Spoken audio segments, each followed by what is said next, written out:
ખાસ નવનીતભાઈની જ્યારે વાત આવે ત્યારે કહેવાનું એ થાય કે આ જ્યારથી બનાવ બન્યો છે ઉદ્ભવ ક્યાંથી થયો કે પોલીસ પ્રશાસન દ્વારા એના અધિકારીઓ દ્વારા અજાણ્યા શખ્સો આવું લખી આરોપીને છાવરવામાં આવ્યા તો તે પીઆઈ બેનને માત્ર ઘરે બેસાડવામાં આવ્યા પણ એના ઉપર ગુનો દાખલ કરવામાં આવ્યો નહીં.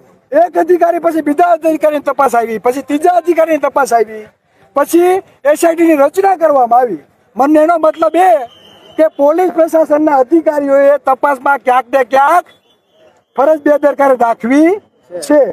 પોલીસ પ્રશાસનના વડા ગૌતમભાઈ પરમારને હું કહેવા માંગુ કે અમને તમારા ઉપર વિશ્વાસ છે.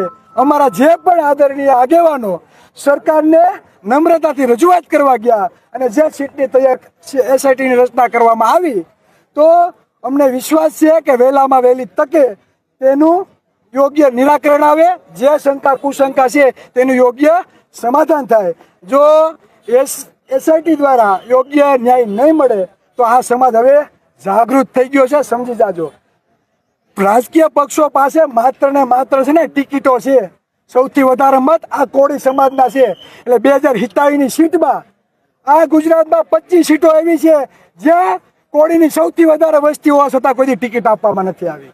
એટલે કદાચ અમે ખાલી 25 સીટ કવર કરશું ને તો અમારા ટેકા વગર તમારી સરકાર બનશે નહીં.